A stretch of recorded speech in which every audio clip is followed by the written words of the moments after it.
Said the 9-pointer come into 20 yards. I just fucking smoked him.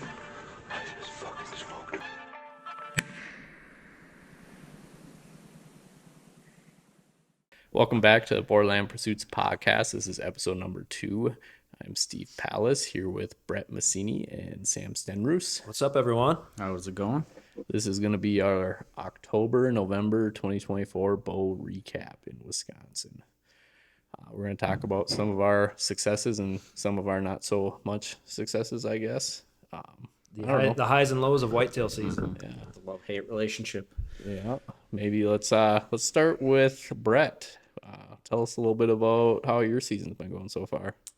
My season's been long. It's been lots of up and downs.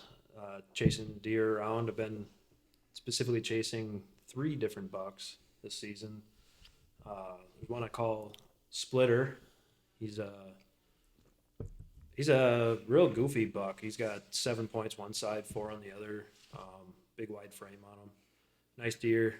Another one that I call TT, just tight 10. Pretty generic name for a deer. And, another one that I call Crash, who name him Crash because I'm pretty positive he was hit by a car or he's got a wound of some sort on a leg that he just won't walk on. I don't even think it moves, to be honest. It just sticks in one spot and that's it. And his rack is really goofy. He's got double drop tine, but his rack goes straight up in the air. But those are the 3 I've been chasing, and I have not caught up to any of them. TT is a pretty young-looking wicked one, right? TT is that the one that has the all goofy-looking that's rack? Crash. Oh, Crash. Okay. Yeah. TT is a perfect 10-point. He's just only as wide as his ears, but he's got a lot of mass to him. Yeah, I think he's pretty young, be a good buck in the future if he makes it through there, but I'm not going to pass him up. I'll tell you that. Especially this late into the season. Not with the boomstick. No.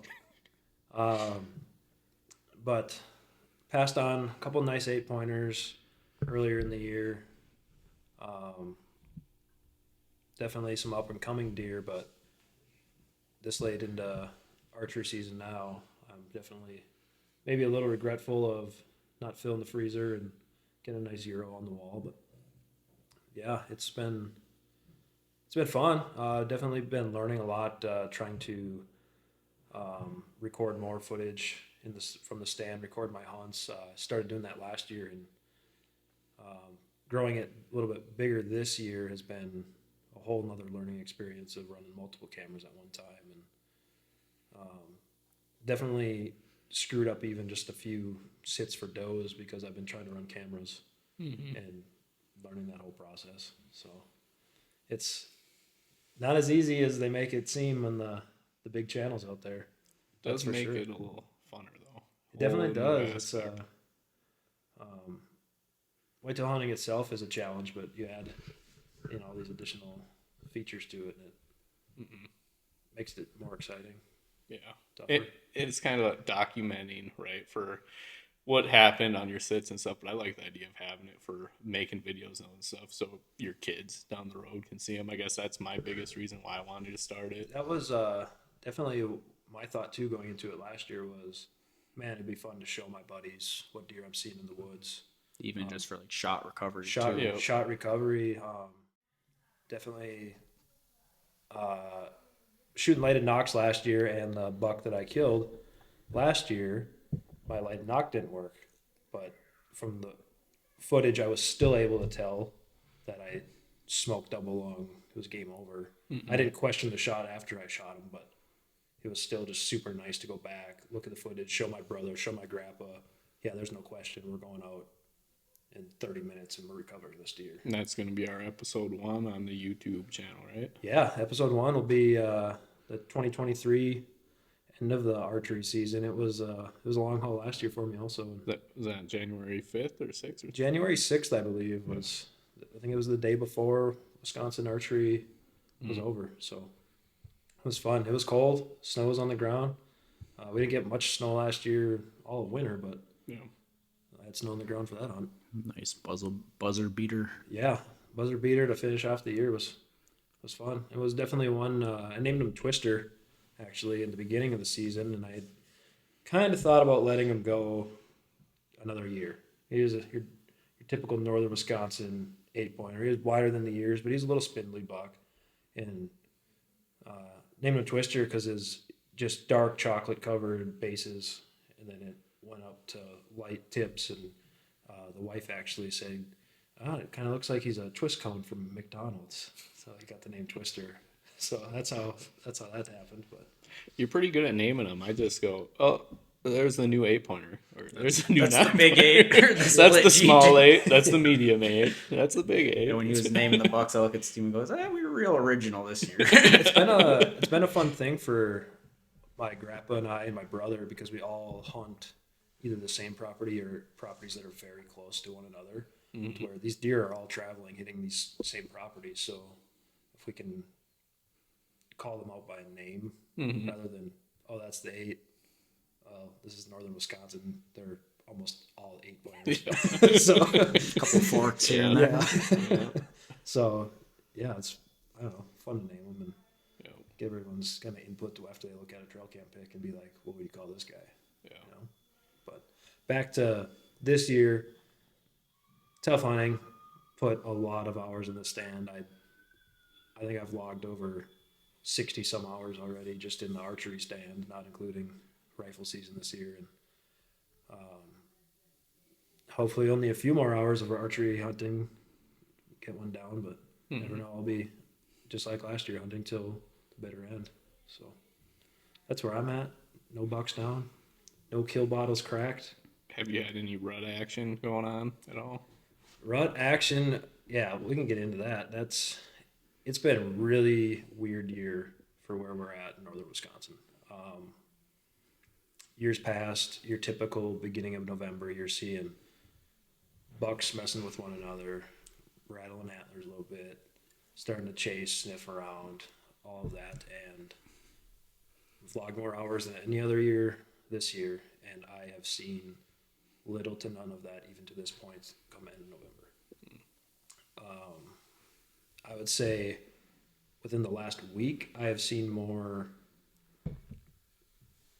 bucks on the hoof, younger bucks, no mature bucks, but out sniffing, chasing, kind of pushing does around, trying to figure it out. But I'm seeing does with 2-3 fawns at a time where they're still all grouped up. There's not does separated from their fawns that I know from trail cam pictures or seeing them out in the stand.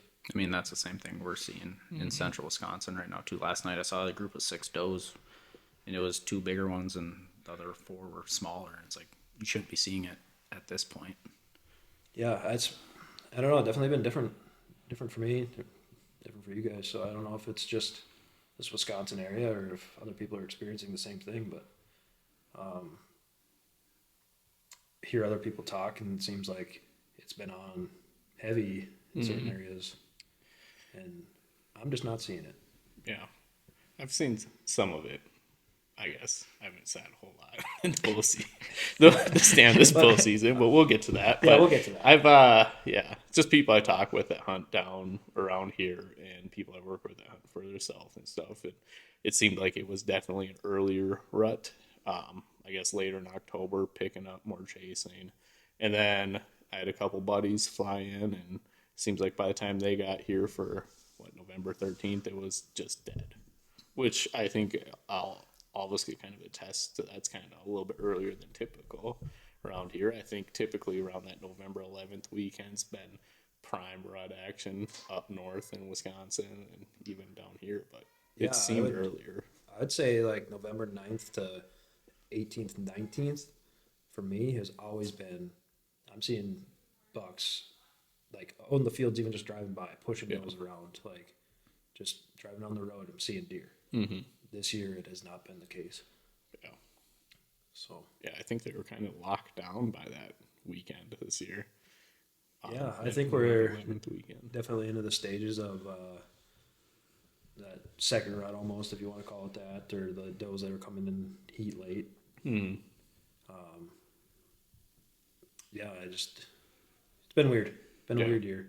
Struggling to plenty of time left. Get shooters within bow range. Getting shooters even to be seen out of bow range has been. Yeah. And I have bounced around to 8 different stand locations and tried out a couple new properties, permission properties this year. I got, I don't know how many trail cams I got out, but I got a lot of trail cameras out.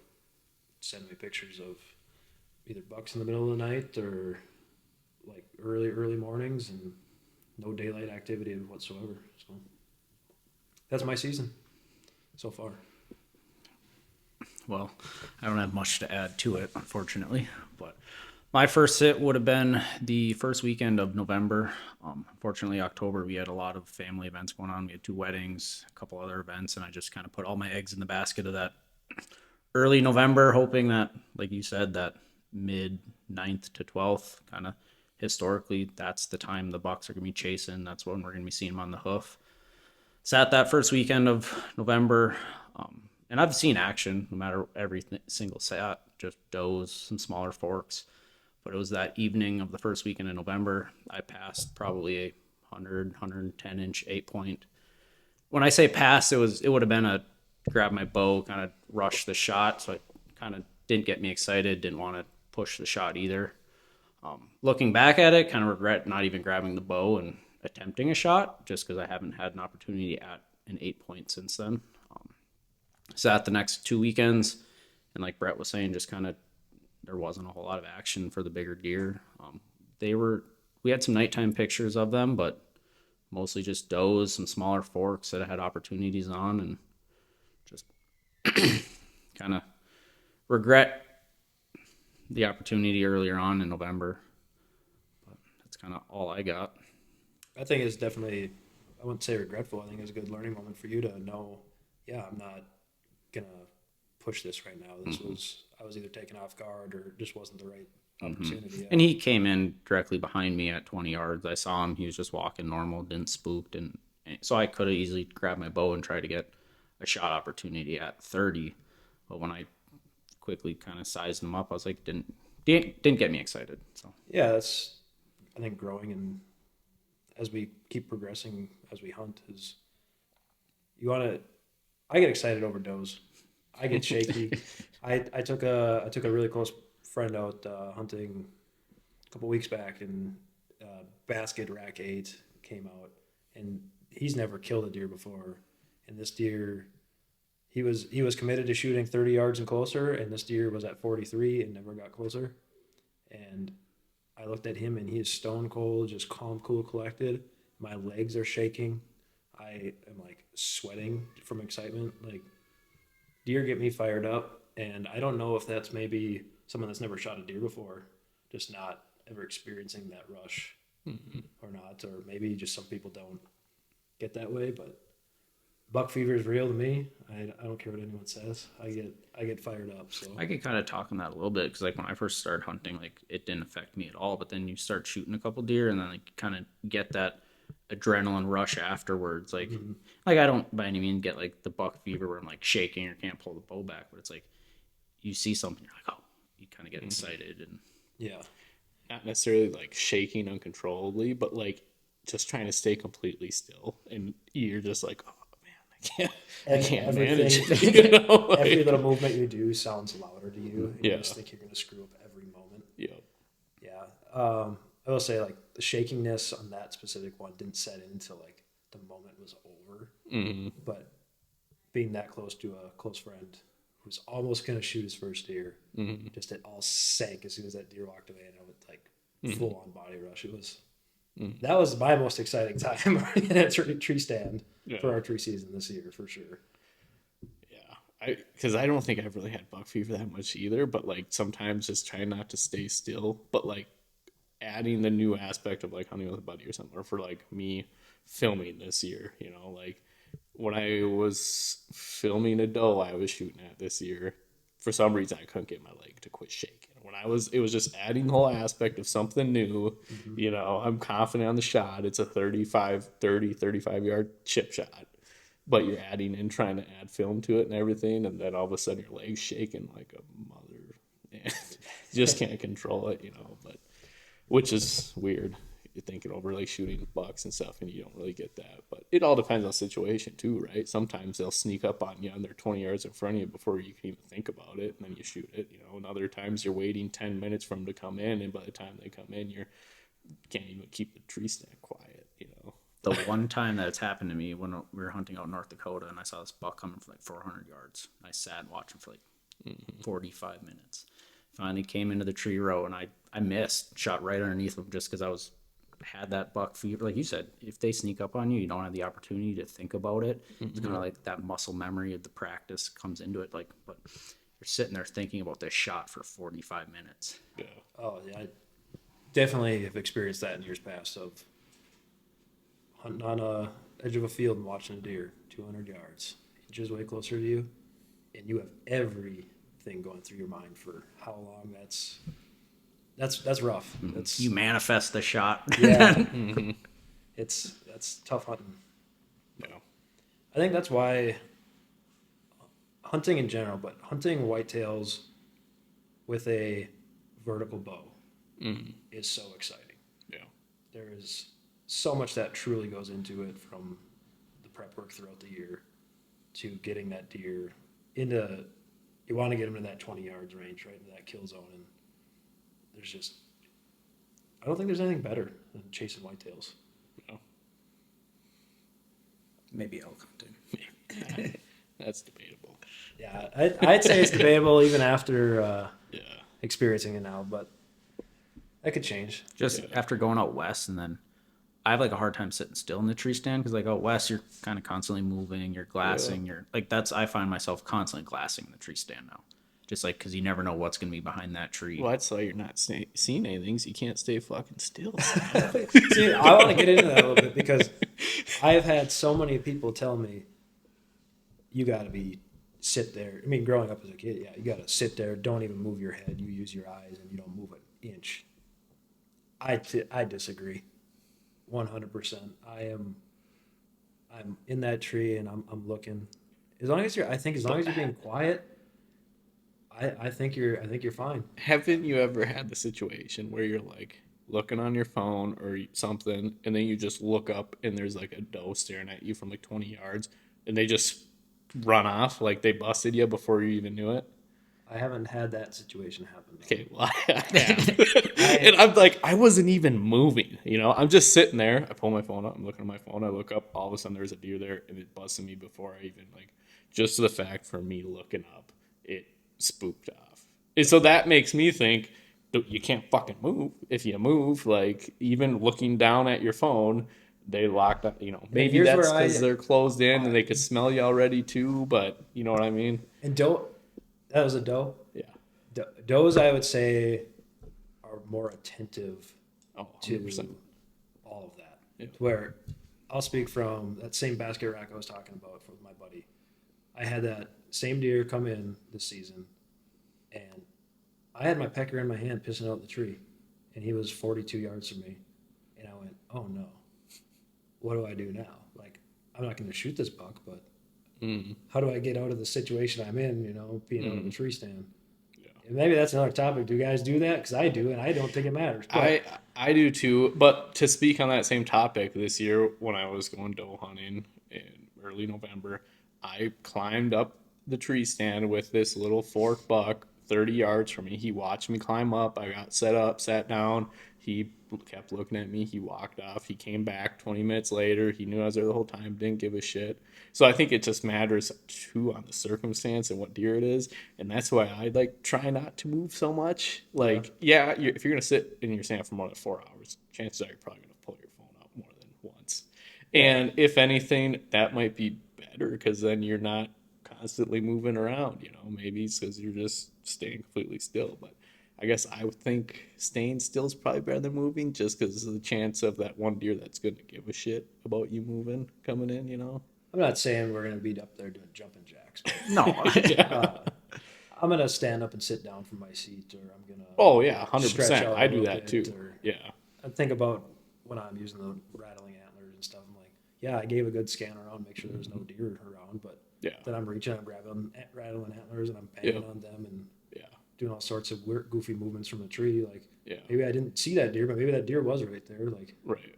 did it matter? Yeah. I don't know. No, I do the same thing. I'll stand up every 30 minutes, sit down, whatever, Yeah. pull a call out and stuff. But You got to It's keep just- yourself, yeah. like, whitetail hunting is a mental grind where yeah. sometimes you just got to keep yourself entertained while you're in the tree, Yeah. no matter what it is for you. If it's pulling out a phone, Mhm. I have buddies who will sit, listen to podcasts, watch YouTube videos on their phone, and I'm like, to me, I want my ears. Yeah.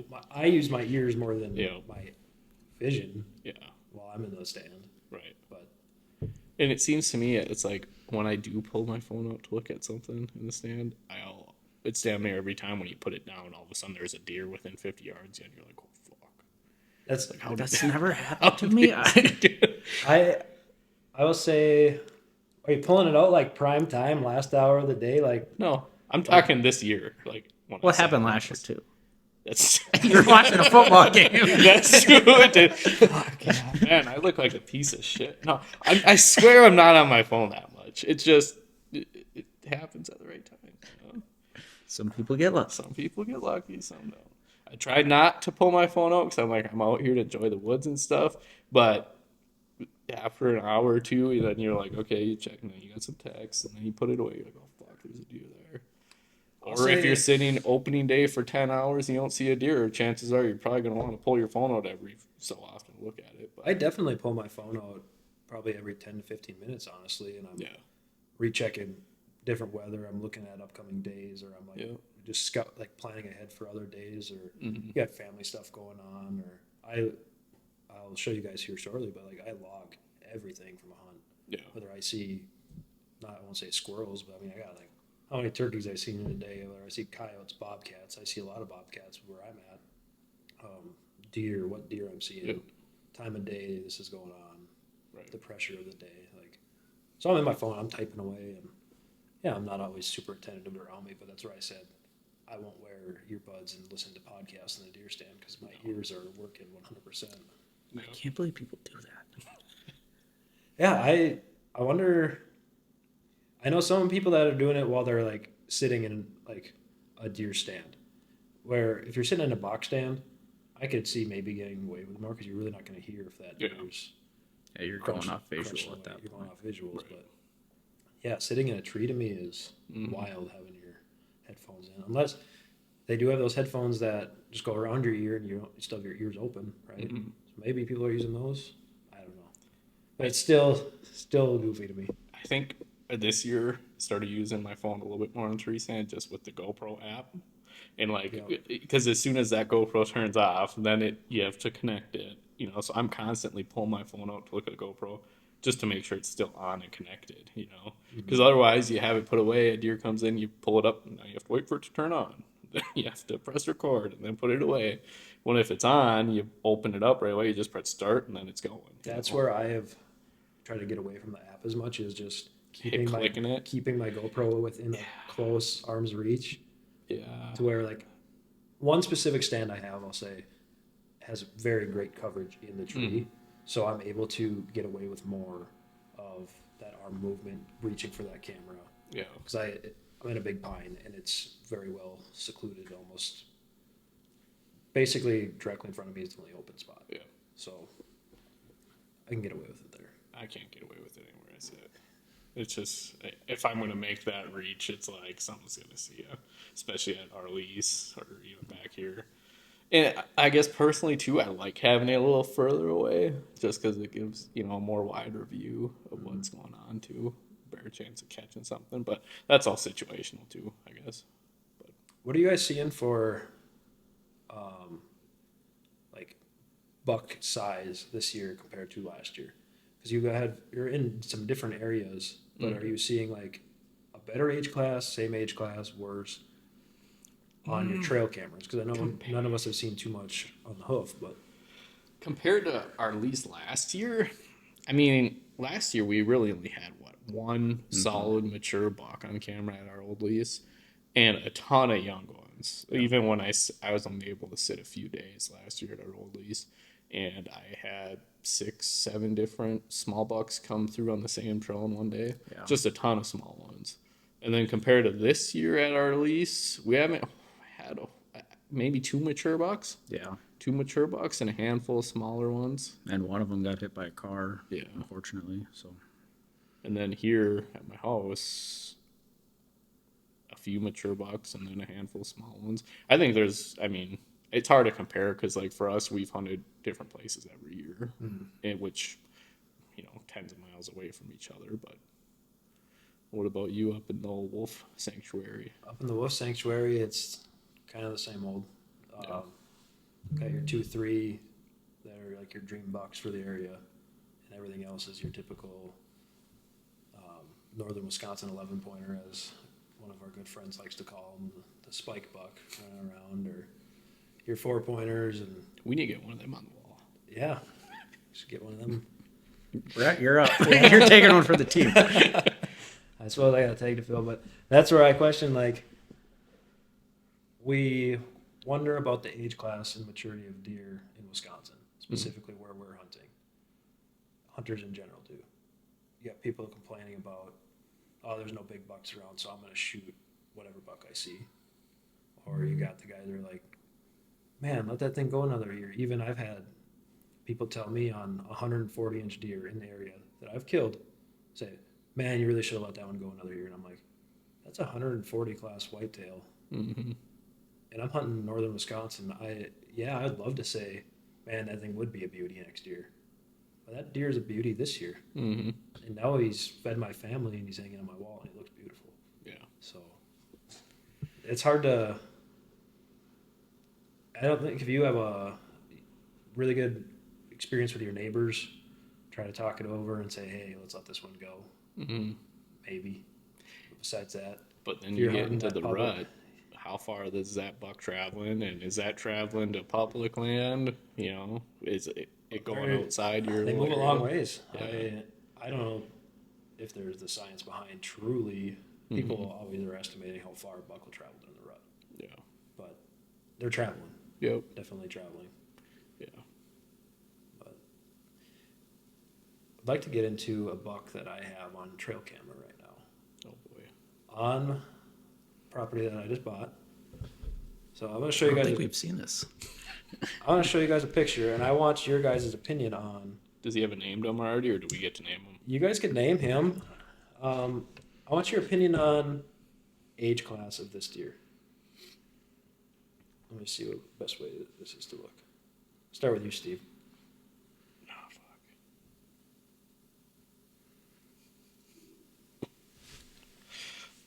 What do you think? It kind of looks like a fake photo to me. My question is this a dwarf buck? Or is Kinda this looks like a it. giant year-old deer? I want to say it's a giant year-old deer. Don't Yeah, think let me- that's let me that's see, not let's see it. possible. I think it is possible. What kind of Photoshop app you use? There's no Photoshop in this. This deer I've had on camera twice now, and the first time Do you have I multiple pictures of him? You had, swipe? 3. There should be 3 saved on there. First time I had him on camera was 3 weeks ago, and I only got 1 picture of him, and I was like, oh, that's a nice northern Wisconsin buck. Not bad. I'm probably going to pass on him. I get him again, I think this was 2 nights ago, and I got 20 photos of him rubbing his rack on my mineral lick, doing all sorts of goofy stuff in front of the camera.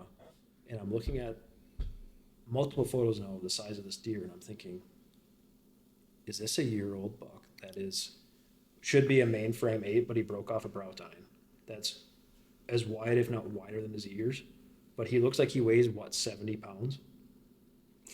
Like, I don't think that's possible. I know there's good genetics in the area. Could it be? Or maybe I'm on a conspiracy theory here, but there's a deer farm down the road a few miles from my house. I just found out about this. Did one of them little bastards get out that has just some mega genetics, and that's him? I don't know. Oh, But it's definitely not more than 2.5 years old. I've never seen a buck that small with that rack. Yeah, That's from Torrin. but you've also never seen a 1-year-old buck with that either. No, but I mean, he looks like he's the size of my golden retrievers. Yeah. It's like that's where I'm at. So that's what I want to show you guys for get a little insight from I you. think you should shoot that one. You think I should? Full body mount. You know what? You know, Dalton told me, he goes, "Why are you not in the woods right now?" When I sent him that photo, the second I collected it, and he goes, what was it, an hour after that photo came in? It was a regular trail camera, so I went out and checked the SD card. He goes, "Why are you not back out there? You need to kill that thing." And I said, "I think it's a super young buck, and I'm kind of excited to see where it could go." I don't know. Yeah. It's definitely young. Definitely, I definitely kind of want to see where he goes if next year he blows up into something pretty special. Mm-hmm. I don't remember how much I've told you guys, but I cleared property or cleared land at my property, setting up next year for food plots and things like that. So hopefully get more frequent deer movement there because it has been very sporadic this year. Is that at your house, that small buck? Yep. Yeah. I'm excited to see if he survives. Somebody will shoot him if he walks in front of them in daylight. I know for a fact. 100%. But I would. he's he got a nice rack on him. He can't admit, but Yeah. he looks like he's a golden retriever sized body deer. Yeah. Nice and tender. Yeah, he'd be a good eater, wouldn't he? Oh, yeah. Little man would like that and some breakfast sausage. Yeah. That's right. So, Steven, now let's get into your short-lived archery season Oh, boy. and the fun that was had. This is a good story. Oh, boy. So, we lived in Minnesota, and then I had 5 acres that neighbored a state park over there. So, it was pretty decent hunting, but just relatively small. So, we ended up seeing this other house post for sale. We weren't really looking to move, but it had a little bit more land. It was on the side of Wisconsin where we definitely want to be. Sorry, Minnesotan folk and Sam, but Wisconsin a little bit better. So we moved. It's the better side of the border from Borderland pursuits perspective. Yeah, Not disagreeing.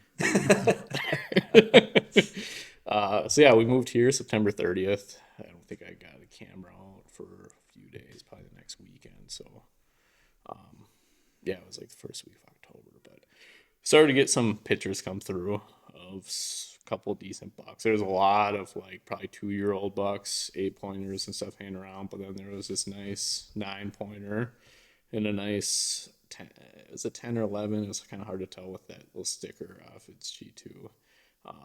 But they started hanging around, so then I kind of got the itch to get the stand out there quick. Threw that up there. That was October 19th was my first sit. And I didn't do much for limbing anything up. I just had the GoPro with me. I didn't have the other camera set up yet. And I got up there, and I'm sitting in the stand. I don't think I had this one on GoPro yet. No, I didn't use the GoPro the first sit. I can't remember after we. Yeah, so yeah, this was without it. But I was up there the first sit. It was the afternoon, and I wasn't sitting for very long. And I could see this buck down the clear-cut trail walking right towards me. And it ended up being the big 9-pointer, and he cut off the trail at like 50 yards, and he got as close as 40 yards where he stood broadside for like 5 minutes behind a tree branch. And I was just sitting there eating myself up like, damn, I should have cleared more, you know.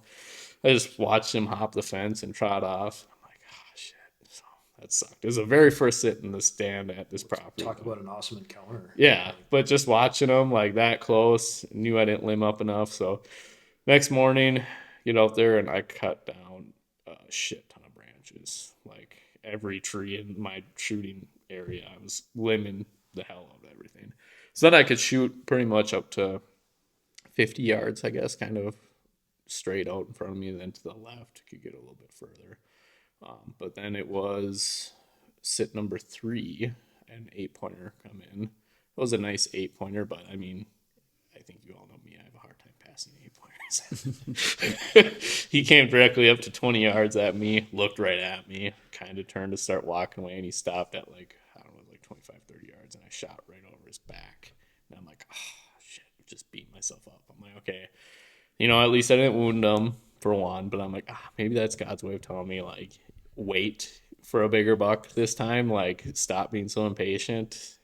But it's got to be exciting, you know. Yeah. You buy a new property. 100%. You're out there, your third sit. And I was seeing all sorts of does and smaller bucks. Like, it was for a mid-October, it was like stuff of action I've never never seen before, right? So then fast forward to the next weekend, I saw some does and whatnot, and this was October 26th. I got in the stand at like 3 o'clock, and it was about 4 o'clock when I was sitting there. I look over, and that buck's, the 9-pointer's coming at me down the trail on the same path. So then I get the bow ready. This time I had the GoPro with me. Turn that on, so we have a video coming for that. What video is that one going to be? I think that's gonna be episode 2. Episode 2. Yeah, episode 2. Right after yours. Catch that on YouTube. Coming to you live. Not live. Yeah. No. Yeah. So, anyways, he comes down, trailed me at 20 yards, and as soon as he hit that 20-yard mark, just like that last 8-pointer did, he just stopped on a dime and looked right up at me. So I'm standing there, trying to stay as still as possible for a couple minutes before he finally kind of turned and looked away, and I went to draw, and that.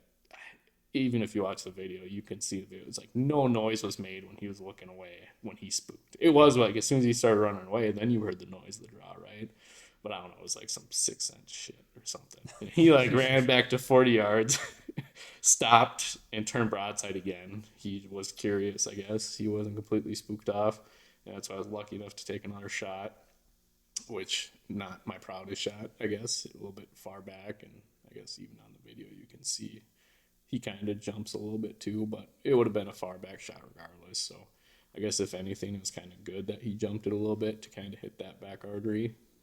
I would say after looking at the footage that it was like the best, worst shot you could ever have. I know. Yeah. Like 100%. You couldn't have asked for a better. Yeah. How far did he go? It went 80 yards. 80 yards. I heard him run as far as he went, and then it was the first time I ever heard a deer do this, but he like blew like 3 times, and then you heard him fall down. I was confused because I've never heard a deer just blow like 3 times in a row right before they die. Like usually they blow, when they spook you and they run off, and this time he made it 80 yards, stopped, blew 3 times in a row, and then he just fell over. Wow. Third sit. Nope, that was my 6th sit. 6th sit? Yeah. Third sit was the 8-point? Yeah. Yeah. That's, talk about a new property, just everything coming together. What a dream. Yeah. So I think I sat there, the 19th would have been a Friday, I think. And it was the following Saturday when I shot him. Okay. I think. Don't quote me on that. But it was the 26th. How was the recovery of this deer? Let's hear about that. I go too deep into that? Okay. So obviously, hunting Wisconsin, you need your neighbor permission to go retrieve the deer and whatnot. This went on my neighbor's to the north. It went on his property. It's a 40-acre lot. Nobody lives there. So I had to track him down in Onyx. And to make a long story short, he came with us for the recovery.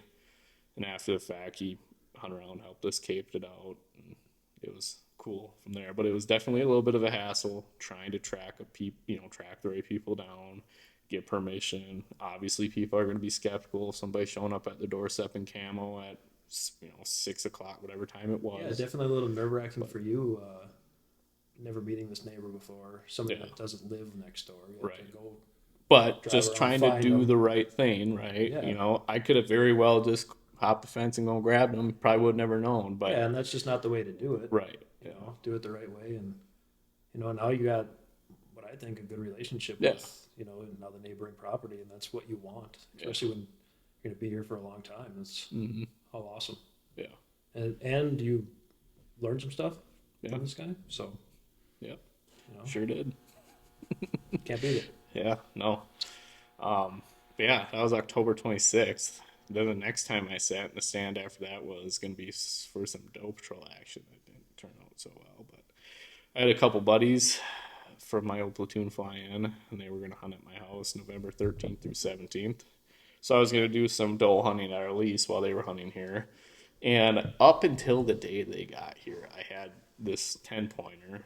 Or it was the 10-pointer with the stickers. I think he was an 11, I guess, depending on what it measured. Would Mainframe 10. But yeah, Nice deer. and he busted off his brows, so he was an 8-pointer, whatever. And he was daylighting every single day before they got here. And then the first day they get here to sit in the stand, dead. They only saw a doe or two apiece. It was the action completely stopped. And that was November 13th. So then the next day they go to get in their stand and they're not that eager. They make it out there like 30 minutes late. And sure as shit, on both my trail cameras, that buck was at one of their stands, and then it was at the next stand, right in a row in the morning. So Before they got out there. yeah, they were like 30 minutes late. And that was like right at shooting time. That deer would have been at their stands. What a kick in the balls. Yeah. But besides that whole week, they saw some like forks, some does here and there. They were kind of holding out for something a little bit better, but they would have shot the forks. That they didn't really have that good of opportunities, so they got busted and whatnot. But, and they have hunted before, but they have not killed the whitetail. Correct. Okay. Well, neither of them have a bull kill yet. The one Okay. elk hunts quite a bit out east or out west, but it's always been his hunting partner. West. Yeah. Bad directions now. Fuck, I keep getting them That's mixed 2 up. episodes in a row. I know, damn it. The other one's from out east, and yeah, no, he hasn't hunted really at all besides coming out here. So they were just trying to get something down, and unfortunately, we couldn't make that happen this year. But yeah, one of those days, I went to the lease to film shooting a couple does, hopefully, and I got out there a little late. It was like 7 o'clock. I was walking out there, and I see deer running. I'm like, oh, cool. There's probably some does running off. I'm going to see something. And I get right up to the deer stand, and I could see the biggest buck we have on camera locked down on a doe. They're like 50 yards away from me, just walking in circles, kind of chasing tail. Very cool. I'm recording it on my phone, and I'm like, how long is it going to take before they walk off before I can climb up in the stand, So then they finally eventually crest the little hill, and I go to start climbing the stand, and there's a little fork or 6-point, whatever it was, that was just standing there watching me. And so I climb up, and then just like I said earlier, he walked off a little bit, came back, and so I got some footage, from the ground and up top, some deer running around there, and then I had a doe and her fawn come by before the doe that I finally shot at came by, and I've always shot fixed blade broadhead, so this is another debatable topic, right? I like the debatable topics. Yeah. But this is one I'd like to I've debate. always shot fixed blades. I use Muzzy 100s, Muzzy Trocars, G5 Montex, and now I'm using Iron Will 125 single bevels. But I'm not going to name drop the mechanical product I was using. I won't do that. But I was using mechanical. I brought with. I'm like, it's going to be cool. Try to shoot one with a mechanical. I'll try to, get some different footage, get one with an Iron Will, one with a mechanical. So I put the mechanical in. I had it in there since I got in the stand. This one comes right up in front of our trail camera. It was like, 30, 35 yards. And I go to shoot it, and yet again, I hit it a little far back. I don't know what the hell I'm doing, but I hit it far back. But the penetration, it wasn't far back, like ham far back. It was like guts kind of far back. But the penetration was only like a quarter, And I'm shooting 74 pounds, 28.5-inch draw length. Like every deer I've shot with my fixed blades have been pass-throughs. I've never had one that wasn't a pass-through. The closest one I had to a non-pass-through was one I shot in 2017 when I was shooting 65-pound draw weight. And it went all the way through, but the fletchings caught it, and it took like 2 steps before the arrow fell out. So that was the closest I've had to not having a pass-through. And then on this one, using mechanical, 74 pounds, goes a quarter of the way in, the deer runs off with it. And then I still thought it was going to die, just because, like what you said when we were talking about it, all that mechanical's going to do is tear its insides up. And Yeah, they work kind of like scissors in there. Yeah, right? They usually save you when you have those bad shots. And yeah. This time it just didn't happen. There was, no blood. I finally found blood, 30 yards from where I shot it. Blood only went for about 10 yards. And then I scoured the area for 3 hours, and the best I found was another 20-yard trail of drops. I searched the whole half of our lease for it. Yeah, I just never found it.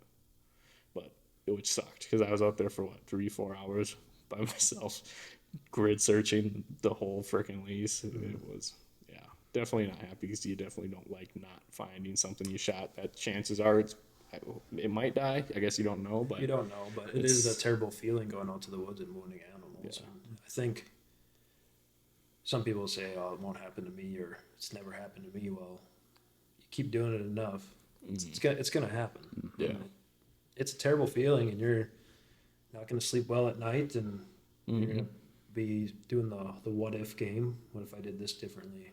Mm-hmm. What if it was another 10 yards and I just didn't see it?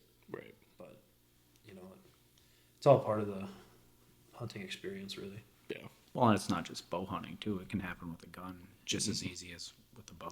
Absolutely. But my thing with this one is like, if I would have just kept with my fixed blade, you know what I mean? Like, I just shot one. That was my whole mindset in my head. I'm And like, that's into the what because if you see game the again. penetration on it, and I'm just like, that's why I kept beating myself. I'm like, why did I try changing it? You know, why did I try something new? You know, why not stick to what you know? Why fix something that's not broken? You know, Yeah. but I want to shoot what you're confident in, but I definitely understand wanting to try something new. yeah, We won't get too deep into the mechanical versus Not fixed yet. broadhead That can be an episode down the road. down the road, yeah. But I'll just say I am definitely a mechanical shooter, and I love them. yeah, So that makes one of us. we'll talk about antler mass on the wall. Here it goes. Just gonna sit in the corner over here, let these two bicker. So I want to talk about your guys' lease a little bit. Anyone have any success this year on the lease that you guys have? Not yet. Not yet. Okay. What is the future plan moving forward? Whether it would be with that lease or just the rest of the season, or is there going to be late season sits on the lease? That is my plan. Get out there probably tomorrow morning, last day of Wisconsin rifle season. My family coming down tomorrow night, so that's not going to be in the book. But sit tomorrow morning, see if I can make something happen with the gun, and then from there, just kind of pick the best days in December to get some time in the seat and see if we can hit some second rut action or whatnot. So hopefully soon in the future we can have another episode of maybe a successful late archery hunt. For both Brett and I. Yeah, we need to get something on the ground here. I got We're to gonna knock be- a few we're gonna deals be- down too. We're going to be calling Steven for some meat when our freezer's running out. I don't want to be doing that. I'll eat chicken from Yeah. the store. Yeah, I'd like to get out and get a couple does. Yeah. I'd like to have 4 to 5 deer in the freezer. But What do you think, mechanical or fixed, you can run with? it's kind of a dumb question, ain't I know what he's getting for Christmas. it? Yeah, I'm gonna stick with the fix for this year. Yeah. Yep. Any future ideas of maybe trying mechanicals again? Or are you 100% just not sold on them now? I should say I'm not sold on them, but like when you try one, okay, so you listen to all these podcasts and everybody has different opinions and stuff, right? You watch all reviews, and when you pick one that's supposed to be like the most sought after, like that high rated, like a lot of people talk about it, and then you have an experience like that, like maybe I'll just stick to what I know, you know. I won't get into my opinions on them, but there's one specific one that I shoot, and it's a Devastator. Which is also a controversial one. It's probably one of the most controversial mechanical broadheads there is. Yeah. Besides the Beast. We're not going to get into those, and I haven't shot them, but Josh Bomar, you are one marketing genius. And Couple cinder blocks, we can get a video. we can check them out, but no, we got to get you into the mechanical game a little bit. And maybe next summer, just for our own trials and tribulations of just shooting them into some 3Ds and seeing how different ones fly and have our own fun with it. Yeah. I could tell you what though, I like the Iron Will 125s. Yeah. Just saying. Whatever works for you. Be confident in what you shoot. Yeah. Absolutely. Maybe it's some of that at-home tuning of his bow. It could be. He's not tuning. I his could tell you Navajo. one thing. I went out and shot because I had a practice tip for that mechanical. So I went out and shot that before I went to sit. I shot it at 20, I shot it at 30, I shot it at 40, and it was flying completely the same. And I was like, I'm not going to take a poke at one anyways right now. And it was dead on. So, but I did shoot a little far back, and that was on me. I guess I have that tendency for some reason. That was 2 this year. Yeah, 2 of them. I don't know. Maybe I just need to start aiming. Has that further. been our thing? Aim for the shoulder. Has the far back thing been issue in the past for you? Because I know for me personally, I definitely am. So here's typically the a thing. shoulder hugger, which is my mechanical's probably not my best, but it's definitely an issue for me this year because the deer weren't facing the same way I shot this year, right? The doe was head on to the left. I shot far back to the right. The buck was head to the right. I shot far back to the left. So it's definitely a me thing. yeah. But Well, this one's been fun. yeah, we'll have a little bit of a rifle recap coming up next for Yeah. episode 3. Episode 3, rifle recap. We are going to get into some fun things in that episode. Lots of season left. Not really. You met any muzzleloader hunters? Anyone doing any of that? No. Nope. Sam doesn't like the cold. No. I like the cold. Talking for yourself. You shoot them in October, so you don't have to sit late. I will say it is, from past experiences, it is not fun sitting out of November hunting, but it is very fun. You know, you got a nice buck down. Yeah. End of September, beginning of October, somewhere in there. Just move on to new projects or new ideas and keep practicing. Or Right. But yeah, I think we'll wrap this one up here. Stay tuned for episode 3 coming out shortly. Yeah. Thanks, guys.